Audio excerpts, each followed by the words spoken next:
Hello. ആരൊക്കെയാണ് ഓൺലൈനിൽ ഉള്ളതെന്ന് അറിയില്ല. ആരെങ്കിലും ഉണ്ടെങ്കിൽ ഒന്ന് വന്നാൽ ഉപകാരമായിരുന്നു.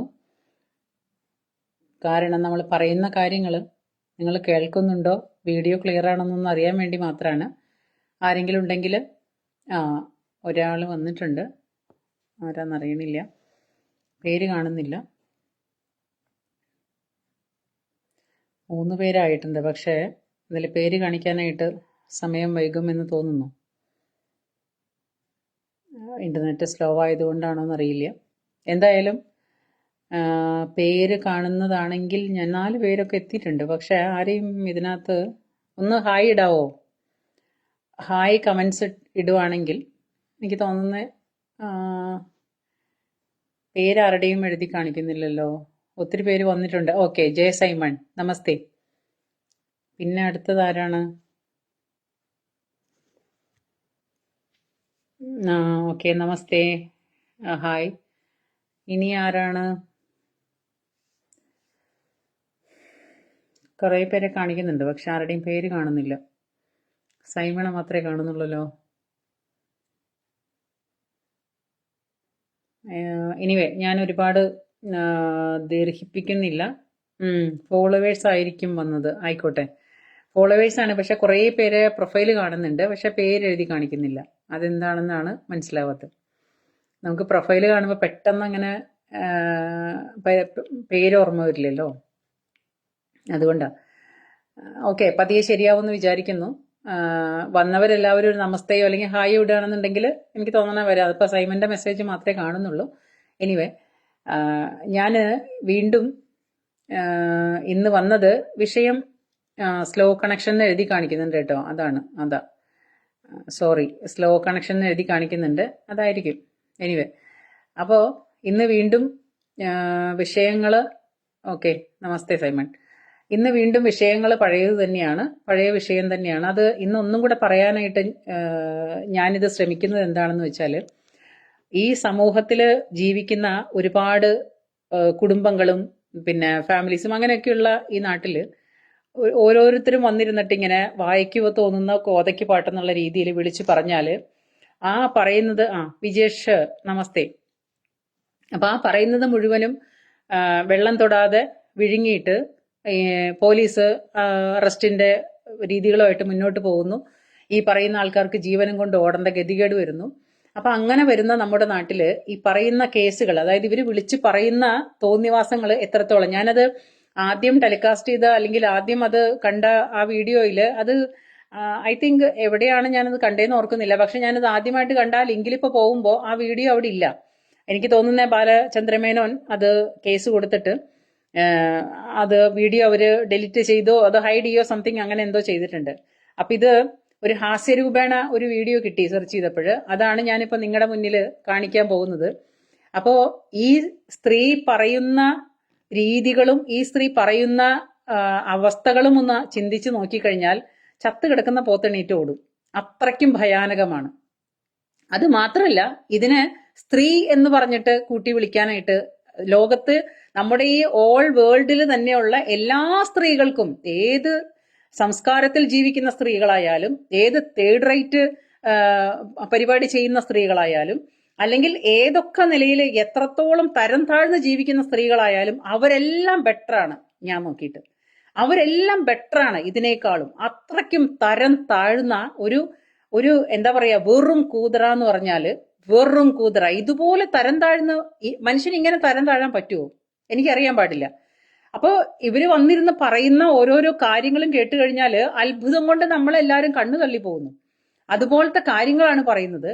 അപ്പൊ നിങ്ങളതൊന്ന് ആദ്യത്തെ ഒരു കാര്യം ഒന്ന് കേട്ടു നോക്ക്. ഞാൻ അതിനൊരു വിശദീകരണമായിട്ട് ഞാൻ പോവാം. അങ്ങനെ മുന്നോട്ട് പോവാം നമുക്ക്. പുള്ളിക്കാരുടെ ഇടത്തോട്ടും കൊണ്ടിരുന്നു, ഞങ്ങളുടെ ഇടത്തോട്ട് വന്നിട്ട് സ്കെലിനായപ്പോഴത്തേക്കും പുള്ളിക്കാരുടെ മേത്തുമാക്കി, എന്റെ മേത്തുമാക്കി.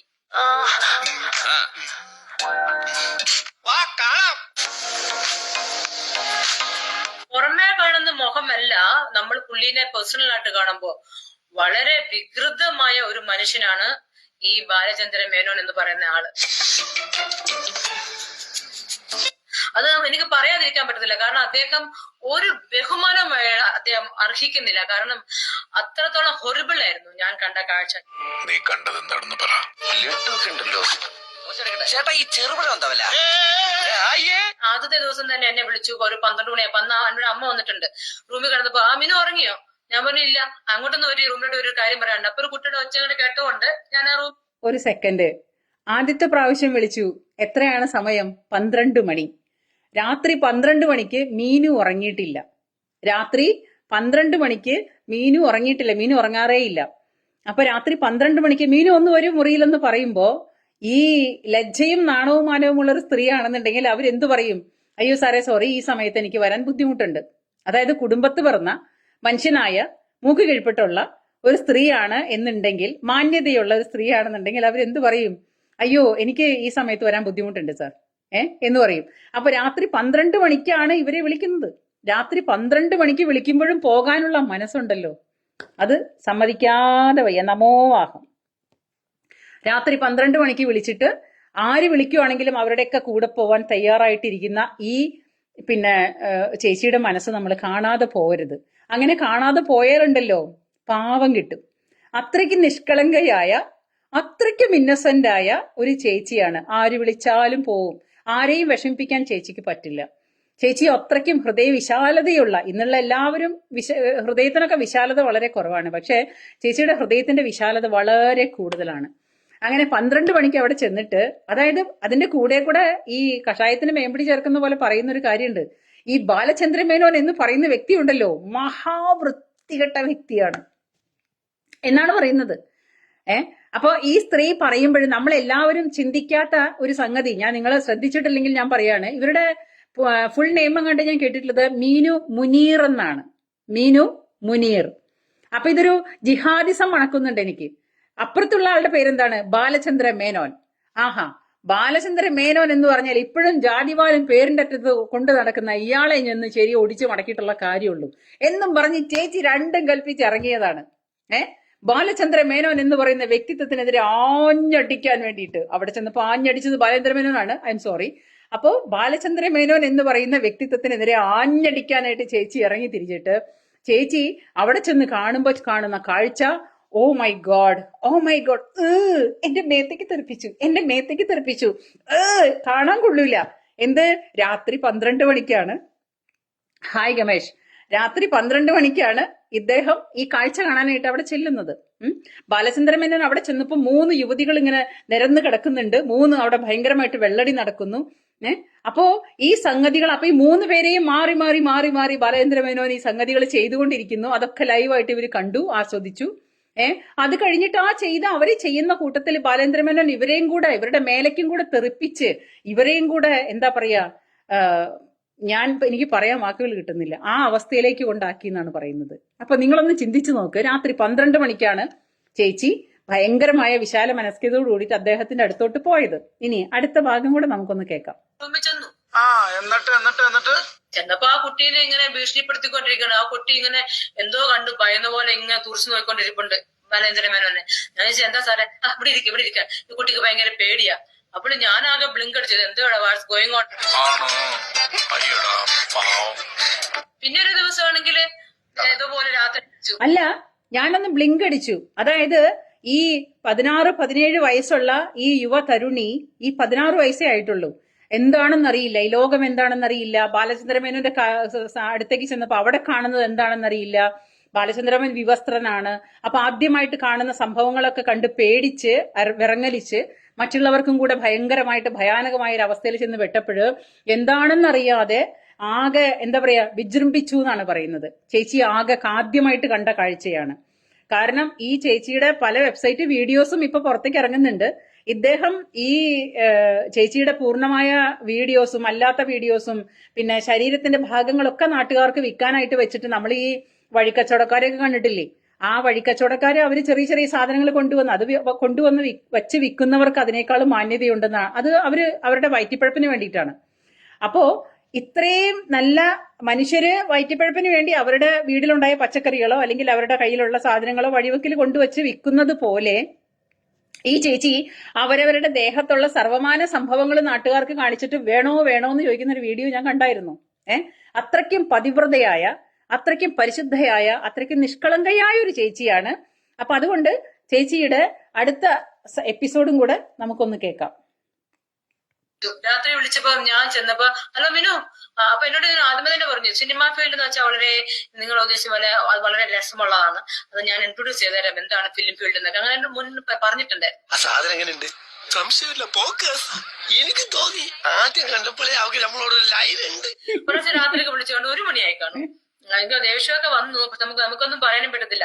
അതിനിടയിൽ ഞാൻ ഈ സിനിമയിലോട്ട് വന്നപ്പോഴത്തേക്കും അയ്യോ കായിക താരം സിനിമാ താരമാകുന്നുള്ള കാര്യം പത്രത്തിൽ മുഴുവൻ അങ്ങോട്ട് വന്നു. ഇനി നമുക്ക് ഇടയ്ക്ക് നിർത്തിപ്പോയാൽ നമുക്ക് നാണക്കേട്. അപ്പൊ ഇനി നമുക്കവിടെ പിടിച്ച് നിൽക്കില്ലാണ്ട് രക്ഷയില്ലാണ്ടായിപ്പോയി. അപ്പൊ 1 മണിക്ക് വിളിച്ചപ്പോ ഞാൻ എന്തൊക്കെയല്ലോ അവിടെ ചെന്നിട്ടോ. ചെന്നപ്പോ കാണുന്ന എന്താന്നറിയോ, 3 പെൺകുട്ടികൾ ഇങ്ങനെ വിവസ്ത്രമായിട്ട് ഇങ്ങനെ ബെഡിൽ കിടക്കണം. ഇദ്ദേഹം മാറി മാറി ഇങ്ങനെ ഇന്റർപോസ് ചെയ്യാണ്. പിന്നെ കാണുന്ന 2-3 പേര് അവിടെ ഇരിപ്പുണ്ട്, ആണുങ്ങള്. ആരാണെന്ന് എനിക്കറിയത്തില്ല. ഞാൻ പെട്ടെന്ന് ഇങ്ങനെ അയ്യോ ഇതെന്താ you can sit and watch, അവിടെ ഇരിക്കും, വാച്ച് ചെയ്യുന്നുണ്ട്. ഭയങ്കര വെള്ളമൊക്കെ ഭയങ്കരമായിട്ട് മദ്യപിച്ചിട്ടുണ്ടായിരുന്നു. ഞാൻ അപ്പൊ അത് കണ്ടു. ഞാൻ പറഞ്ഞു എനിക്കതൊന്നും കാണണ്ടെന്ന് പറഞ്ഞു സത്യമായിട്ട് ഓടിപ്പോയി. അത് രണ്ടാമത്തെ. അപ്പൊ രണ്ടാമത്തെ കാഴ്ച നിങ്ങൾ കേട്ടല്ലോ. രാത്രി 1 മണിക്കാണ്. സമയം ശ്രദ്ധിക്കണം. രാത്രി 1 മണിക്ക് ചേച്ചി വിളിക്കുമ്പോ വീണ്ടും വിശാലമായ ഹൃദയം തുറന്നിട്ടിട്ട് ചേച്ചി ചെല്ലുവാണ്. അവിടെ ചെല്ലുമ്പോ ചേച്ചി കാണുന്ന കാഴ്ച 3 പേര് വിവസ്ത്രയായി കിടക്കുന്നു. ബാലചന്ദ്രമേനോൻ മാറി മാറി മാറി മാറി എന്തെല്ലാമോ ചെയ്യുന്നു. ചേച്ചി ആദ്യമായിട്ട് കാണുന്ന സംഭവമായതുകൊണ്ട് ചേച്ചി പേടിച്ചു. ചേച്ചി ഭയപ്പെട്ട് അവിടെ ചെല്ലുമ്പോൾ അവരൊക്കെ വെള്ളടിക്കുന്നുണ്ട്. അപ്പൊ വെള്ളടി ആദ്യമായിട്ട് കണ്ടിട്ടില്ല, ചേച്ചി വിവസ്ത്രയായിട്ട് കണ്ടിട്ടില്ല, ചേച്ചി ആണുങ്ങളെ തന്നെ കണ്ടിട്ടില്ല. ചേച്ചി ഒരു ഋഷ്യശൃംഖിനിയാണ്, ആദ്യമായിട്ടാണ് ആണുങ്ങളെ കാണുന്നത്. അപ്പോൾ ചേച്ചിയുടെ കൺട്രോൾ മൊത്തം പോയി. ചേച്ചി ഭയന്ന് വിറച്ചു. ചേച്ചിയുടെ 1 മണി സമയത്ത് ചേച്ചി വിളിക്കുമ്പോഴും അവിടെ ചെന്നിട്ടാണ്, അതായത് അന്യന്റെ റൂമിലേക്ക് 1 മണിക്ക് വിളിക്കുമ്പോ നിങ്ങൾ അങ്ങോട്ട് ചെന്നിട്ടാണ് ഇതെല്ലാം കണ്ടത്. അത് തമാശ. അപ്പൊ ആ നിഷ്കളങ്കമായ മനസ്സിന്റെ തമാശകൾ നമ്മളിങ്ങനെ കേൾക്കുമ്പോ ഇത്രയും വൃത്തികെട്ട രീതിയിലുള്ള ഈ സ്ത്രീ ഇറങ്ങി പുറപ്പെട്ടിട്ടുള്ളത് ഭയങ്കരമായിട്ട്, അതായത് ഭക്ഷണം കഴിക്കുന്ന 3 നേരം ഭക്ഷണം കഴിക്കുന്ന മനുഷ്യർക്ക് മനസ്സിലാവും ഈ സ്ത്രീയുടെ പേര് മീനു മുനീർ എന്നാണ്. അപ്പൊ ഇതൊരു ജിഹാദിസത്തിന്റെ പരിപാടിയാണ്, ജിഹാദിസത്തിന്റെ കോപ്പുകൂട്ടലാണ്.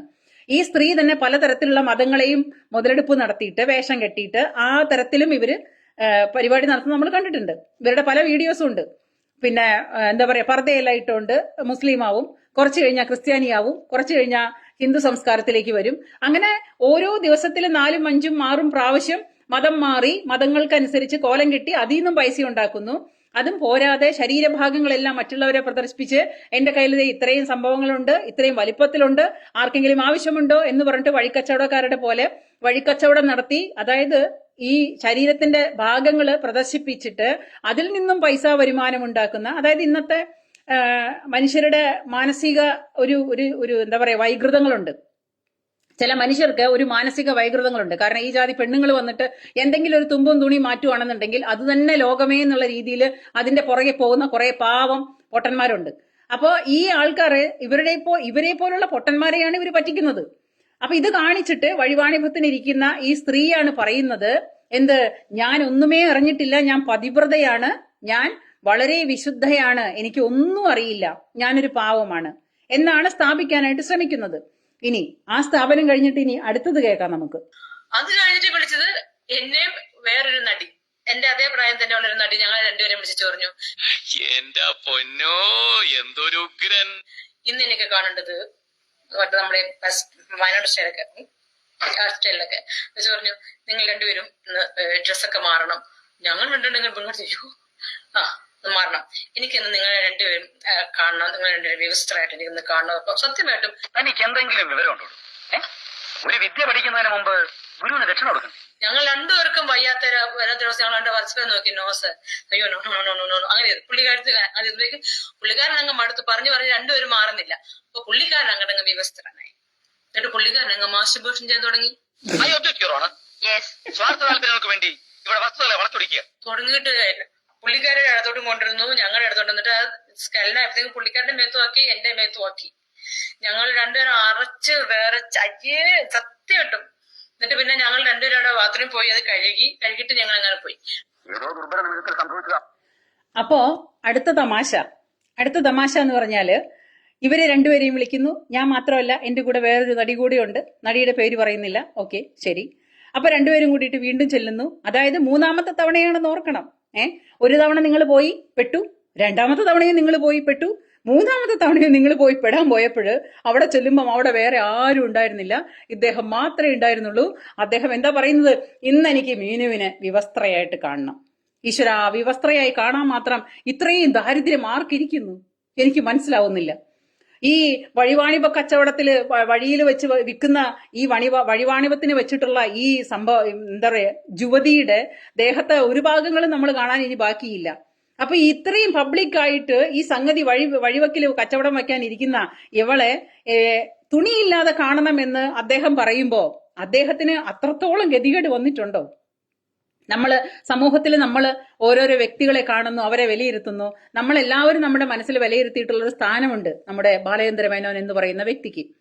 ആ വിലയിരുത്തിയിട്ടുള്ള ആ വ്യക്തിത്വങ്ങളൊന്നും ആരെന്തു വന്ന് കിടന്ന് എങ്ങനെ തുള്ളിയാലും ആ വ്യക്തിത്വങ്ങളൊന്നും വീണുടയാൻ പോകുന്നില്ല. അതൊക്കെ നമ്മുടെ മനസ്സിൽ അതുപോലെ തന്നെ നല്ല എന്താ പറയാ, പരിശുദ്ധമായി അല്ലെങ്കിൽ അത്രയും നല്ല രീതിയിൽ നമ്മൾ എടുത്തു വെച്ച കുറെ വിഗ്രഹങ്ങളാണ് നമ്മുടെ മനസ്സിൽ. ആ വിഗ്രഹങ്ങളൊന്നും എറിഞ്ഞുടയാനൊന്നും പോകുന്നില്ല ഇവരാരും വന്നിട്ട് പറഞ്ഞിട്ട്. അത് മാത്രമല്ല, ഈ നട്ടപ്പാതിരിക്ക് റൂമിലോട്ട് വിളിച്ചിട്ട് ഇദ്ദേഹം ഇവരോട് വിവസ്ത്രയാകാൻ പറഞ്ഞു. ഇവര് വിവസ്ത്രയായില്ല. അവർക്ക് നാണം വന്നേ, നാണമാകുന്നു എന്ന് പറഞ്ഞിട്ട് അവർക്ക് നാണം വന്നു. നാണം വന്നപ്പം അവര് തുണി അഴിച്ചില്ല. പകരം അദ്ദേഹം തുണി അഴിക്കുന്നു. അതായത് ബാലചന്ദ്ര മേനോൻ തുണി അഴിക്കുന്നു. ഇവര് അദ്ദേഹം അങ്ങ് പരിപാടി ആരംഭിച്ചു. അത് കഴിഞ്ഞിട്ട് അത് മുഴുവനും കഴിയുന്നത് വരെ നോക്കിയിരിക്കാനായിട്ട് ഇവർക്ക് തോന്നിയൊരു മനസ്സുണ്ടല്ലോ. ഒരു പുരുഷൻ സ്വയംഭോഗം ചെയ്യുമ്പോ അത് കഴിയുന്നത് വരെ നോക്കിയിരിക്കാൻ തോന്നിയ മനസ്സുണ്ടല്ലോ. ഞാൻ നമിക്കുന്നു ചേച്ചി, നമിക്കുന്നു. നിങ്ങളെ നമിച്ചില്ലെങ്കിൽ, നിങ്ങളെ ഞാൻ പറയുകയാണെങ്കിൽ നിങ്ങളുടെ ഒരു അമ്പലം പണിതിട്ട് അമ്പലത്തിൽ നിങ്ങളെ കൊണ്ടുപോയിട്ട് കുടിയിരുത്തണം. അത്രയ്ക്കും പുണ്യവതിയാണ് നിങ്ങൾ. ഓ മൈ ഗോഡ്, ഞാൻ നിങ്ങളെ നമിക്കുന്നു. അപ്പോ അദ്ദേഹത്തിന്റെ സ്വയംഭോഗം കഴിയുന്നവരെ ഇത് കാത്തിരുന്നിട്ട് അത് തെറിക്കുന്നവരെ ചേച്ചി വെയിറ്റ് ചെയ്തു. രണ്ടുപേരുടെ മേലേക്കും തെറിച്ചു. അതിന് മാത്രം സ്റ്റോക്ക് ഉണ്ടായിരുന്നു. അത് തെറിച്ചു. അവരുടെ സാരിയിലും തുണിയിലും, സാരിയാണോ തുണി ഉണ്ടായിരുന്നു അത് എനിക്കറിയാൻ പാടില്ല. അത് മുഴുവനും ദേഹത്ത് മുഴുവൻ തെറിച്ചു. പോയിട്ട് കഴുകിക്കളഞ്ഞു അറപ്പോടുകൂടി. കാരണം മീനു ചേച്ചി ഇതുവരെ അതൊന്നും കണ്ടിട്ടില്ല. ആദ്യത്തെ അനുഭവമാണ്. മനസ്സിലായല്ലോ? ഇനി അടുത്ത നാടകം. എന്നോട് ക്ഷമിക്കുമെന്ന് പറഞ്ഞാൽ എന്റെ ഭാഗം ക്ലീൻ. ലാസ്റ്റ് ഡേ പറഞ്ഞു മീനുന്റെ ഷൂട്ടിംഗ് കഴിഞ്ഞെന്ന് പറഞ്ഞു. ഞാൻ ഇവിടെ നിന്ന് ടിക്കറ്റ് ബുക്ക് ചെയ്തു. 7 മണിക്കെങ്ങാണ്ട് ട്രെയിൻ ആയിരുന്നു. അപ്പൊ എന്നോട് പറഞ്ഞു മിനു ഒന്ന് പോവാണ്. ഞാൻ പറഞ്ഞത് ഞാൻ ടിക്കറ്റ് ഒക്കെ ബുക്ക് ചെയ്യാം, ഞാൻ പോവാന്ന് പറഞ്ഞു. ഇല്ല, ഇന്ന് മിനു പ്രൊഡ്യൂസറിനെ ഒന്ന് കണ്ടിട്ട് പോകണം, റൂം നമ്പർ ഇതാന്ന് പറഞ്ഞു. അപ്പൊ ഞാനിങ്ങനെ മനസ്സിൽ പറഞ്ഞു, പിന്നെ എന്റെ വട്ടി പോകും ഇതിൽ ഞാൻ അങ്ങോട്ടും ഓടി. ജീവൻ പോയാലും പിന്നെ എന്തായാലും എന്ത് തന്നെ സംഭവിച്ചാലും ഞാൻ പുറത്ത് പറയില്ല. പ്രൊഡ്യൂസർ എന്ന് പറഞ്ഞു. അത് പ്രൊഡ്യൂസർ ആരായിരുന്നു എനിക്കിപ്പോഴും അറിയത്തില്ല. അദ്ദേഹം കൊണ്ട് നോക്കിയിട്ട് പ്രൊഡ്യൂസർ ആയിരുന്നു. ഞാൻ പോയി തിരിച്ചു. അതെല്ലാം പോയി കഴിഞ്ഞു. സിനിമ വന്നപ്പോ ഉണ്ടല്ലോ, ഞാൻ ഗ്രൂപ്പിലേക്കേ ഉള്ളു. 30 ദിവസം അഭിനയിച്ച എന്റെ ഒന്നുമില്ല. ഞാൻ ജയസൂര്യായിട്ട് കോമ്പിനേഷൻ ഉണ്ടായിരുന്നു. ആരാണ്ടൊക്കെ ഭയങ്കര ഡയലോഗൊക്കെ ഉണ്ടായിരുന്നു. അതൊന്നും കാണാനില്ല. മനസ്സിലായി. അപ്പൊ അതിന്റെ ഏനക്കേടായിരുന്നല്ലേ എന്നെ കംപ്ലീറ്റ് കട്ട് ചെയ്ത് ആദ്യത്തെ സിനിമയിൽ തന്നെ. അപ്പോ ഈ സിനിമയിൽ അഭിനയിക്കണം എന്ന മോഹവുമായിട്ട് ചെന്ന് കയറി കൊടുത്തത് ഒരു പുലിയുടെ മടയിലാണെന്നോ സിംഹത്തിന്റെ മടയിലാണെന്നോ അങ്ങനെ എന്തൊക്കെയോ കേൾക്കുന്നു. അത് സത്യമായിരിക്കാം. പക്ഷെ അവിടെ ചെന്ന് കഴിഞ്ഞപ്പം ഒത്തില്ല. വിചാരിച്ച പോലെ, മീനു മുനീർ വിചാരിച്ച പോലെ അവിടെ കാര്യങ്ങളൊന്നും ഒത്തില്ല. അപ്പൊ അതിന്റെ ഫ്രസ്ട്രേഷൻ, എനിക്ക് എന്നെ വേണ്ട വിധേന അഭിനയിപ്പിച്ച് എന്റെ ഡയലോഗ് എല്ലാം കട്ട് ചെയ്ത് എന്നെ അങ്ങ് പിന്നെ ഒന്നുമല്ലാത്തവളാക്കി മാറ്റിക്കഴിഞ്ഞപ്പം ഈ പറയുന്ന ബാലചന്ദ്ര മേനോ നിങ്ങൾക്ക് ഞാൻ വെച്ചിട്ടുണ്ട്. നിങ്ങളെ ഞാൻ പീഡനത്തിനകത്താക്കും. കാരണം സ്ത്രീയുടെ കയ്യിലുള്ള ഏറ്റവും വലിയ ഒരു ആയുധം എന്ന് പറഞ്ഞാൽ പീഡനമാണല്ലോ. യവനെന്നെ പീഡിപ്പിച്ചു, അല്ലെങ്കിൽ അപ്പുറത്തുള്ളവൻ പീഡിപ്പിച്ചു, റോട്ടിൽ കൂടെ പോകുന്ന പട്ടിയടക്കം പീഡിപ്പിച്ചു എന്ന് പറഞ്ഞു കഴിഞ്ഞാൽ അതിന് കേസെടുക്കുകയും പിന്നെ തെളിവെടുപ്പിന് കൊണ്ടുപോവുകയും മാത്രമേ പറ്റത്തുള്ളൂ നമ്മുടെ കേരള പോലീസിന്. അപ്പോ ഒരു കോമൺ സെൻസ് ഒക്കെ ആവാം, പോലീസിനും ഒരു കോമൺ സെൻസ് ഒക്കെ ആവാം. കാരണം ആര് വന്ന് പറയുന്നു ഏതവസ്ഥയിൽ. കാരണം പീഡനം എന്ന് പറഞ്ഞാല് ഢക്ക് വിഡ്ഢി എന്നുള്ളതിന്റെ പീഡനം.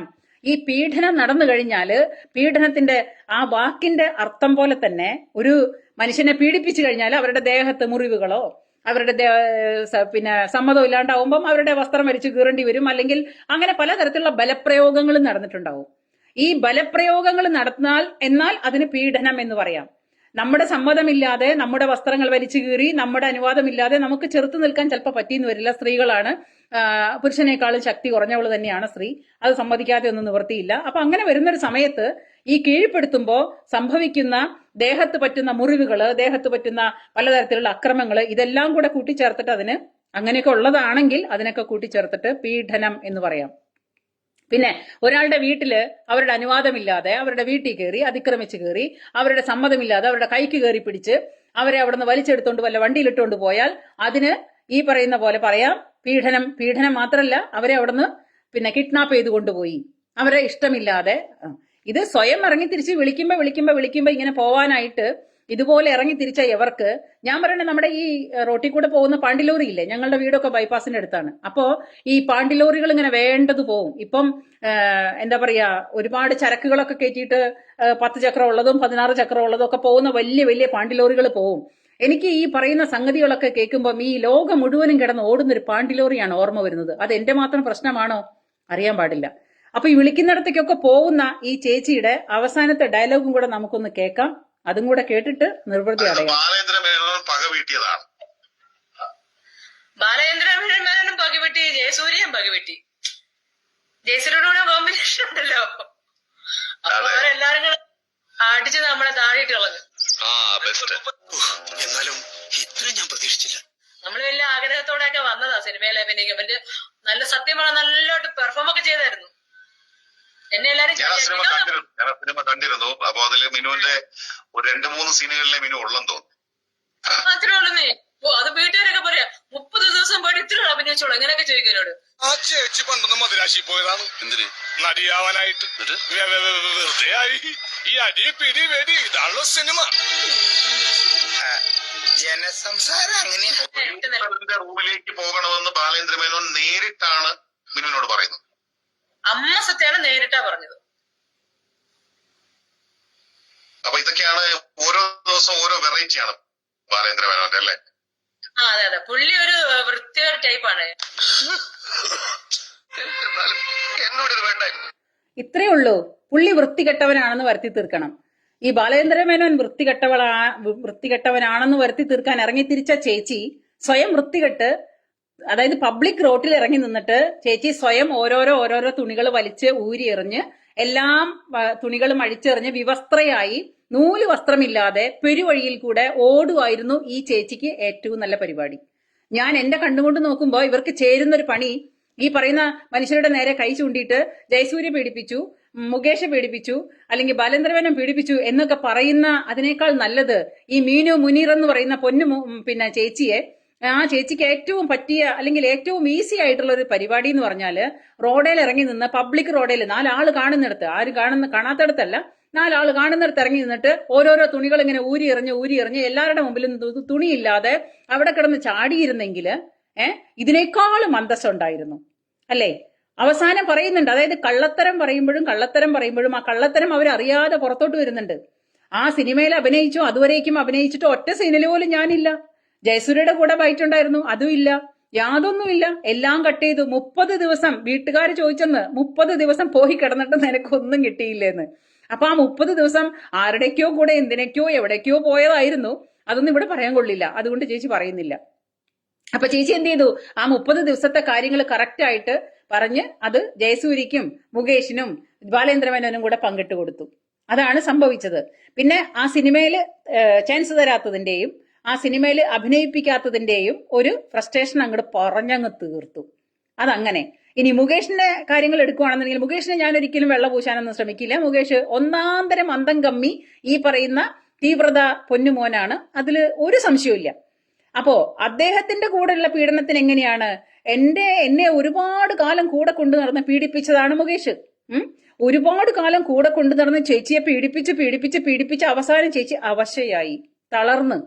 ആ തളർന്നു കഴിഞ്ഞപ്പം ചേച്ചി എന്ത് ചെയ്തെന്നറിയോ, എന്റെ പൊന്നെയോ എന്നെ കൊച്ചിന് ചേർക്കാനായിട്ട് 25,000 രൂപ താ, സ്കൂളിൽ ചേർക്കാനെങ്കിലും. ദുഷ്ടാ, നീ എന്നെ കുറെ കൊണ്ടു നടന്ന് പീഡിപ്പിച്ചില്ലേ, നീ എന്നെ പിന്നാലെ നടന്ന് പീഡിപ്പിക്കുമായിരുന്നില്ലേ, ഞാൻ നീ വിളിക്കുന്നിടത്തേക്കൊക്കെ വന്നില്ലേ, അതൊക്കെ നീ പറയുന്ന പോലെ ഞാൻ അനുസരിച്ചില്ല. എന്റെ കുഞ്ഞിനെ സ്കൂളിൽ ചേർക്കാൻ 27,000 രൂപ താ.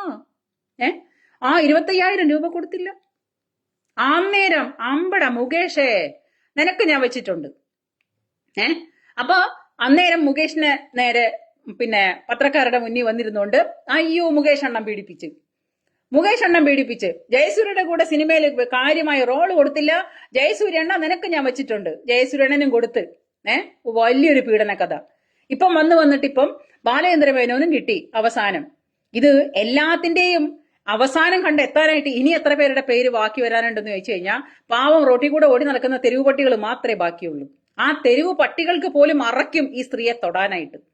ആ തെരുവ് പട്ടികൾ പോലും ഈ സ്ത്രീയെ കണ്ടാൽ അവരെ ജീവനം കൊണ്ട് ഓടും. കാരണം ഇതൊരു പീഡന യന്ത്രമാണോ എനിക്കറിയാൻ പാടില്ല. പീഡനയന്ത്രം വരുന്നത് കണ്ടിട്ട് ആ പട്ടികൾ ഇതുപോലത്തെ ഒരു പീഡന കഥ നമ്മൾ ഇതിനു മുമ്പ് ഒരു സർക്കാരിനെ തട്ടിയിട്ടില്ലേ? നമ്മുടെ ഉമ്മൻചാണ്ടി സർക്കാരിനെ തട്ടിയിട്ട ഒരു പീഡന യന്ത്രം ഉണ്ടായിരുന്നല്ലോ. ഇനി പേര് പറഞ്ഞ എന്റെ മേലൊന്നും കേസ് വരണ്ടെന്ന് കരുതി ഞാൻ പേര് പറയുന്നില്ല. കോൺഗ്രസ്സുകാരെ മൊത്തം മാർക്സിസ്റ്റുകാരെ മൊത്തം പീഡിപ്പിച്ച ഒരു പീഡനയന്ത്രം ഉണ്ടായിരുന്നു. ആ പീഡനയന്ത്രം പിന്നെ പറയുന്നത്, ഈ സ്ത്രീ പറയുന്നത് എന്താണെങ്കിൽ, വേറൊരു വീഡിയോയിൽ ഞാൻ കേട്ടത് ഒത്തിരി MLA-മാരും ഒത്തിരി മന്ത്രിമാരും ഇവരുടെ കയ്യിലുണ്ടെന്നാണ്.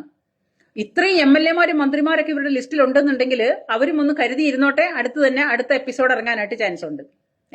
എന്റെ പൊന്ന് പുരുഷ കേസരികളെ, ഞാൻ നിങ്ങളോട് ഒരുപാട് കൈകൂപ്പിക്കൊണ്ട് ഞാൻ ചോദിക്കുകയാണ്, നിങ്ങൾക്കൊക്കെ എന്ത് കാര്യമുണ്ട് ഈ ജാതി എണ്ണങ്ങളെ നോക്കാഞ്ഞിട്ട്? എത്രത്തോളം വൃത്തികെട്ട രീതിയിലാണ് ഇത് വന്നിരുന്നിട്ട് ഇങ്ങനെ പറയുന്നത്. അത് കഴിഞ്ഞിട്ട് അവസാനം പറയാൻ പറ്റാത്ത, എനിക്ക് മനസ്സിന് ഭയങ്കരമായിട്ടൊരു വിഷമം തോന്നിയ സംഗതി എന്ന് പറഞ്ഞാല്, നമ്മുടെ കലാഭവൻ മണി അദ്ദേഹം മരിച്ചുപോയതാണ്. എന്തായാലും ശരി, അദ്ദേഹം മരിച്ചുപോയതാണ്. കേരളക്കര മൊത്തം കരഞ്ഞതാണ് ആ ഒരു മനുഷ്യന്റെ മരണം. അദ്ദേഹത്തിന്റെ പേഴ്സണൽ ലൈഫിൽ എന്തൊക്കെ ഉണ്ടായിരുന്നു എന്നുള്ളത് ഞാൻ ആരും പറയാൻ ആളല്ല, എനിക്കത് പറയേണ്ട ആവശ്യവുമില്ല. ദാറ്റ്സ് മണിച്ചേട്ടന്റെ പേഴ്സണൽ ലൈഫാണ്. അതിൽ ആർക്കും കൈകടത്തേണ്ട ആവശ്യമില്ല. അതായത് ബൈബിളിൽ ഒരു വചനം പറയും, പാപം ചെയ്യാത്തവർ കല്ലെറിയട്ടെ എന്ന് പറയുമ്പോൾ ഒരാൾക്ക് പോലും എല്ലാവരും കയ്യിലെടുത്ത കല്ല് താഴെ ഇട്ടു എന്നാ പറയുന്നത്. യേശുക്രിസ്തു പറഞ്ഞതാണ് പാപം ചെയ്യാത്തവർ കല്ലെറിയട്ടെ എന്ന് പറഞ്ഞപ്പോൾ എല്ലാവരും എറിയാനായിട്ട് എടുത്ത കല്ലുകളെല്ലാം താഴെ ഇട്ടു. കാരണം പാപം ചെയ്യാത്തവരായിട്ട് ആരും ഉണ്ടായിരുന്നില്ല. അപ്പൊ ഇന്നത്തെ സമൂഹത്തില് ഈ മരിച്ചുപോയ മനുഷ്യനെ വരെ ഈ സ്ത്രീ വലിച്ചഴച്ചപ്പോൾ ഇവരെ ചാട്ടവാറിന് അടിക്കണ്ടേ? ഇല്ലെങ്കിൽ വല്ല ടോയ്ലറ്റിൽ മുക്കിയ ചൂലുകൊണ്ട് അടിക്കണ്ടേ ഈ പെണ്ണുമ്പിള്ളയെ? ഈ പെണ്ണുമ്പിള്ളിയെ നാട്ടിലുള്ള സ്ത്രീകളാണ് കൈകാര്യം ചെയ്യേണ്ടത്. സ്ത്രീ തൊട്ടാൽ പീഡനമാവില്ലല്ലോ, പുരുഷൻ തൊടുമ്പോഴല്ലേ പീഡനം. ചെയ്യാത്ത കുറ്റങ്ങൾക്കും അല്ലെങ്കിൽ മനസ്സാവാച അറിയാത്ത കാര്യങ്ങൾക്കും പുരുഷൻ എപ്പോഴും ഈ പീഡനം എന്ന് പറഞ്ഞാല് ഈ പറയാൻ ചൂണ്ടിക്കാണിക്കാനായിട്ട് പുരുഷനെ ചൂണ്ടിക്കാണിക്കുക, പിന്നീട് അങ്ങോട്ട് പീഡനം അനുഭവിക്കുന്നത് പുരുഷനാണ്. എന്നെ പീഡിപ്പിച്ചതെന്ന് ഒരുത്തി വായ തുറന്നാ മതി. പിന്നെ അവിടെ നിന്ന് അങ്ങോട്ടുള്ള സർവമാന പീഡനങ്ങളും പുരുഷനാണ്. അവന് കുടുംബം ഉണ്ടെങ്കിൽ അത് പിന്നെ അവസാനിച്ചു പോവും. അവന് നാട്ടിലൊരു നിലയും വിലയുണ്ടെങ്കിൽ അതും അവസാനിച്ചു പോവും. അത് സമൂഹത്തിലും കുടുംബത്തിലും സർവ്വതരത്തിലും എല്ലാ മേഖലകളിലും, അത് കുറച്ച് നല്ല ലെവലിൽ ജീവിക്കുന്ന സെലിബ്രിറ്റികളോ അല്ലെങ്കിൽ കുറച്ചും കൂടെ നല്ല ബിസിനസ്സുകാരോ അല്ലെങ്കിൽ കുറച്ചും കൂടെ ഹൈ ലെവലിൽ ജീവിക്കുന്ന മനുഷ്യരാണെങ്കിലോ അവന്റെ കഥ അതോടെ തീർന്നു. അതോടുകൂടി അയാളുടെ ഗ്രാഫ് താഴോട്ടാണ്, അയാളുടെ ജന്മമേ തൊലയും. അപ്പോ ഇത്രയും വർഷമായിട്ട് കലാഭവൻ മണിയുടെ കാര്യം പറയുമ്പോൾ നമുക്ക് എല്ലാവർക്കും കണ്ണിൽ ഇന്നും കണ്ണീരാണ്. അപ്പൊ ആ ഒരു പാവം മനുഷ്യനെ പോലും ആ ഒരു പാവം മരിച്ചുപോയ ആ ആത്മാവ് ഇത് കാണുന്നുണ്ടെങ്കിൽ ഞാൻ പറയാണ്, ആ ആത്മാവിനെ വരെ വെറുതെ വിടാത്ത ഈ കുലടയെ ടോയ്ലറ്റിൽ ചൂലുമുക്കി തല്ലണം. നാട്ടുകാരെ, നിങ്ങൾക്ക് അല്ലെങ്കിൽ സ്ത്രീകളെ, നാട്ടിലുള്ള മാന്യമായി ജീവിക്കുന്ന സ്ത്രീകളെ, നിങ്ങളുണ്ടല്ലോ ടോയ്ലറ്റിലെ മുക്കിയ ചൂലുകൊണ്ട് ഈ പറയുന്ന സാധനത്തിന് അടിക്കണം. അതാണ് ഞാൻ പറയുന്നത്. കാരണം ആ മനുഷ്യന്റെ കൂടെ അത് ജാഫർ ഇടുക്കിയാണ് കൂട്ടിക്കൊടുത്തതെന്നാണ് പറയുന്നത്. ജാഫർ ഇടുക്കി ജീവിച്ചിരിപ്പുണ്ട്, ആണാണെങ്കിൽ പോയി കേസ് കൊടുക്കട്ടെ. എവളുമാരെയൊക്കെ വരച്ച വരയിൽ നിർത്തി പറയിപ്പിക്കണം. അങ്ങനെ വിട്ടാൽ ശരിയാവില്ലല്ലോ. നേരെ കാണുന്ന ആരുടെ നേരെയും എന്തും പറയാവുന്ന ഈ രീതിയിലുള്ള ഈ ഭാഷ ഇതുപോലെ നടക്കുന്ന സ്ത്രീകൾക്ക് ഒരു ആവണമെങ്കിൽ അത് അനുഭവിക്കുന്നവർ കൊണ്ടുപോയിട്ട് കേസ് കൊടുക്കണം. കേസ് കൊടുത്താലേ ഇവളുമാരെ ശരിക്കും വരുള്ളൂ. എവള് തെളിയിക്കട്ടെ. കലാഭവൻ മണി പീഡിപ്പിക്കാനായിട്ട് വിളിച്ചു, ജാഫർ ഇടുക്കി കൂട്ടിക്കൊടുത്തു. അവിടെ കൊണ്ടു ചെന്നപ്പം പറഞ്ഞു, പിന്നെ എങ്ങനെ മീന് ഒന്ന് കൂടാൻ പറ്റുമോ, ഒന്ന് കാണാൻ പറ്റുമോ? അയ്യോ സാർ, താല്പര്യമില്ല സാർ. ആദ്യമായിട്ട് എനിക്ക് ആ പണി അറിഞ്ഞുകൂടാ, എനിക്ക് എങ്ങനെയാ പണിയെന്നൊന്നും അറിഞ്ഞുകൂടാ, ചേട്ടനൊന്ന് പറഞ്ഞു തരുമോ? ഞാൻ പറഞ്ഞു തന്നാല് അതെനിക്ക് താല്പര്യമില്ല. അപ്പം കലാഭവൻ മണി സംഗതി പറഞ്ഞു കൊടുത്തു. അയ്യോ ചേട്ടാ, എന്നെ കൊണ്ട് പറ്റത്തില്ല, എനിക്കറിയില്ല, ഞാൻ നിഷ്കളങ്കയാണ്, ഞാൻ പരിശുദ്ധയാണ്, ഞാൻ വളരെ വളരെ പരിശുദ്ധിയോടുകൂടി ജീവിക്കുന്ന ഒരു പാവമാണ്, എനിക്കതൊന്നും പറ്റത്തില്ല. അതും രാത്രി സമയത്താണ്. ആര് വിളിച്ചാലും രാത്രി സമയത്ത് നട്ടപ്പാതിരിക്ക് 12 മണിക്കും 1 മണിക്കും ഓടുന്ന ഒരു നാഷണൽ പെർമിറ്റ് ലോറി വന്നിട്ട് പറയാണ്, അയ്യോ ഞാൻ ഒരു നാടും കണ്ടില്ല, ഒരു വീടും കണ്ടില്ല, എനിക്ക് എങ്ങനെയാ ഡ്രൈവ് ചെയ്യാന്ന് പോലും അറിയില്ല. അപ്പോഴെങ്ങനെ ഇരിക്കുന്നു നിങ്ങളൊന്ന് പറ.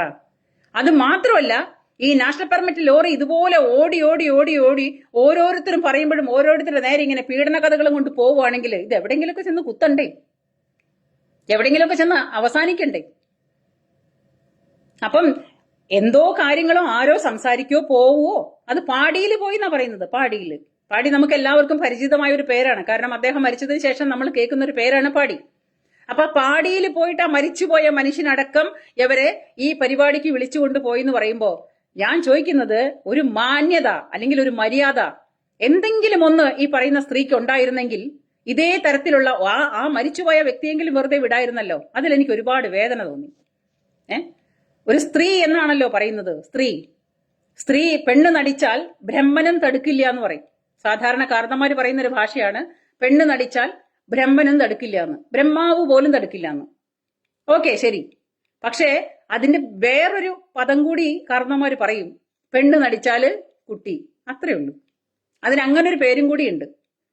അപ്പൊ ഇത് രണ്ടും സ്ത്രീകൾ മനസ്സിലാക്കിയിട്ട് നടന്നാൽ, ഒരു സ്ത്രീ എന്ന് പറഞ്ഞാൽ അവരമ്മയാണ്, സഹോദരിയാണ്, ഭാര്യയാണ്, അങ്ങനെ എല്ലാ തരങ്ങളിലും മകളാണ്.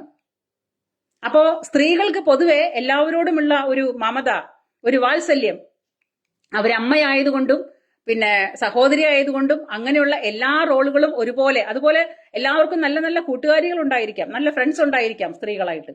അപ്പൊ അത്രയും നല്ല ഒരു മമതയും വാത്സല്യവും എല്ലാം ഉള്ള ഒരു അവസ്ഥയാണ് സ്ത്രീക്ക്.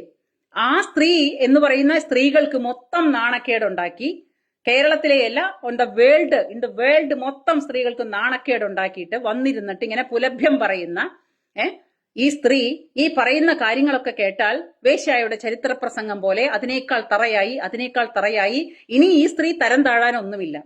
അപ്പൊ ഈ തരം താഴലിന്റെ അവസാനം ഇത്രയേ ഉള്ളൂ. മീനു മുനീർ ആണ് പേര്, ഫുൾ നെയിം. അതൊന്ന് ശ്രദ്ധിക്കുക. അത് ബാലചന്ദ്ര മേനോൻ സാറിനോടും എനിക്ക് അതേ പറയാനുള്ളൂ. ഇതൊരു ജിഹാദിസം തന്നെയാണ്.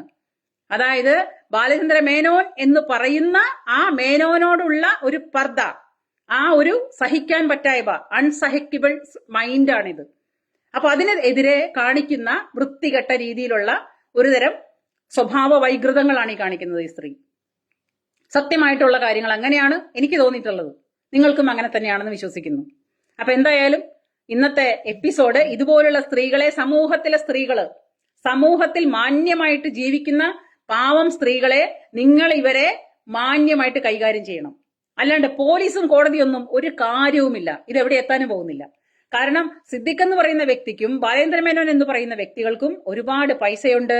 അവർക്ക് ഏത് നിലയിൽ വരെ പോവാനും ഏത് തരത്തിൽ വേണമെങ്കിൽ പിന്നെ വക്കീലുകളെ വെക്കാനും പൈസ ചെലവാക്കാനും അവർക്കുണ്ട്. അവർ സെലിബ്രിറ്റികളാണ്, അവർ കഴിവുള്ളവരാണ്. പക്ഷെ സാധാരണക്കാരനായ പാവം പുരുഷന്മാര് ആ ഏതൊരു സ്ത്രീ വന്ന് പറഞ്ഞാലും പീഡിപ്പിച്ചു എന്ന് പറഞ്ഞാൽ അതിന് രണ്ടാമതൊരു വഴി നോക്കാതെ അറസ്റ്റ് ചെയ്ത് അവരെ ലോക്കപ്പിലിട്ട് അവരുടെ ജീവിതം പോയി, കുടുംബജീവിതം പോയി, നാട്ടിൽ മുഴുവൻ അപമാനമായി, അങ്ങനെയൊക്കെ സംഭവിക്കുന്ന ഒരുപാട് കേസുകൾ ഇന്ന് റിപ്പോർട്ട് ചെയ്യുന്നുണ്ട്. ഈ തരത്തിൽ വർഷങ്ങളായിട്ട്, അതായത് ഒരു സ്ത്രീയുടെ അനുവാദമില്ലാതെ പീഡിപ്പിച്ചാൽ ആ പീഡനത്തിന്റെ എല്ലാ തരത്തിലുള്ള മാർക്കുകളും അവരുടെ ശരീരത്തിൽ കാണാം. അതാണ് പീഡനം. അപ്പൊ അതില്ലാതെ ഒരു സ്ത്രീയുടെ അനുവാദത്തോട് കൂടിയിട്ട് ഒരുപാട് വർഷം പുരുഷന്റെ കൂടെ കിടന്നിട്ട് എല്ലാ സുഖങ്ങളും രണ്ടുപേരും ഈക്വലായിട്ട് അനുഭവിച്ചിട്ട് അവസാനം വന്നിട്ട് എന്നെ പീഡിപ്പിച്ചേ ചാടിപ്പിച്ചേ എന്ന് പറഞ്ഞു വരുന്ന സ്ത്രീകളെ നാട്ടിലുള്ള സ്ത്രീകളാണ് കൈകാര്യം ചെയ്യേണ്ടത്. ഇവിടെ നിയമം പോലീസും കോടതിക്കും വിട്ടുകൊടുത്തിട്ട് കാര്യമില്ല. കാരണം അവർക്ക് ഒരുപാട് കെട്ടുപാടുകളുണ്ട്, അവർക്ക് ഒരുപാട് പരിമിതികളുണ്ട്. അപ്പൊ ആ പരിമിതികൾ നിന്നുകൊണ്ടേ നിയമങ്ങളാണെന്ന് പറഞ്ഞിട്ട് നിയമങ്ങൾക്കനുസരിച്ച് കാര്യങ്ങൾ പ്രവർത്തിപ്പിക്കാൻ പറ്റുള്ളൂ. അപ്പൊ ഇതുപോലെ ഇറങ്ങിത്തിരിക്കുന്ന വർഷങ്ങളോളം കൊണ്ടു നടന്നിട്ട് കൂടെ നടന്ന് സുഖിച്ച് അയാളുടെ കയ്യിൽ നിന്നെല്ലാം ഊറ്റി വാങ്ങി അയാളെ കരിമ്പിൻ ചണ്ടി പോലെ വലിച്ചെറിഞ്ഞ് ഇതൊക്കെ കഴിഞ്ഞ് അവസാനം പിന്നെ പോലീസിൽ കേസും കൊണ്ടുപോകുന്ന പെണ്ണുങ്ങള് ഒന്നറിയേണ്ടതാണ്. ഈ പറയുന്ന സ്ത്രീകൾ, ഇതുപോലുള്ള സ്ത്രീകൾ വന്ന് പറയുമ്പോൾ പോലീസ് ഏമാന്മാരും ഒന്ന് ശ്രദ്ധിക്കേണ്ടതാണ്, ചിന്തിക്കേണ്ടതാണ്. ഒരു കോമൺ സെൻസ് അമ്മ, പെങ്ങന്മാര്, ഭാര്യ എല്ലാവർക്കും ഈ പറയുന്ന പോലീസുകാർക്കുണ്ടല്ലോ. അപ്പോ ഒരുപാട് കുടുംബങ്ങളാണ് തകരുന്നത്. ഒരുപാട് കേസുകളായി ഇതുപോലെ റിപ്പോർട്ട് ചെയ്യുന്നു. അല്ലെങ്കിൽ പിന്നെ സർക്കാർ ഈ പറയുന്ന നിയമത്തിൽ എന്തെങ്കിലും ഒരു ഭേദഗതി വരുത്തണം.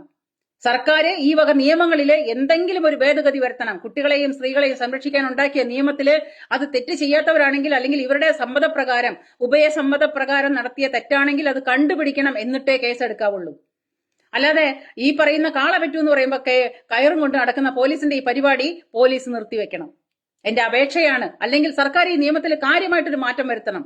അതല്ലെങ്കിൽ ഈ നാട്ടിലെ എല്ലാ പുരുഷന്മാരും പീഡകരായിട്ട് നാളെ മാറും. എല്ലാ പുരുഷന്മാരും പീഡകരായിട്ട് മാറും. ഞാൻ ബാലചന്ദ്രൻ മേനോനൊപ്പമാണ്, ഞാൻ ജയസൂര്യക്കൊപ്പമാണ്. എന്റെ നിലപാട് അതാണ്. ഞാൻ അതായത് ഒരു സ്ത്രീയുടെ സമ്മതത്തോടു കൂടിയിട്ടല്ലാതെ അതായത് ഒരു സ്ത്രീയുടെ സമ്മതത്തോടു കൂടിയിട്ടല്ലാതെ നടത്തിയ ഒരു തരത്തിലുള്ള കാര്യങ്ങൾക്കും ഞാൻ സപ്പോർട്ടീവ് അല്ല. അത് തെറ്റ് തന്നെയാണ്. അല്ലാത്ത ഒരു കാര്യങ്ങളും എനിക്ക് സമ്മതിക്കാൻ പറ്റില്ല. ഞാൻ ഇക്കാര്യത്തിൽ പുരുഷന്മാർക്കൊപ്പമാണ്. ഇതാണ് എന്റെ നിലപാട്. അപ്പോ ഇത്രയും നേരം എന്നെ കേട്ട എല്ലാവർക്കും എന്റെ നമസ്തേ. ജയ് ഹിന്ദ്. Thank U.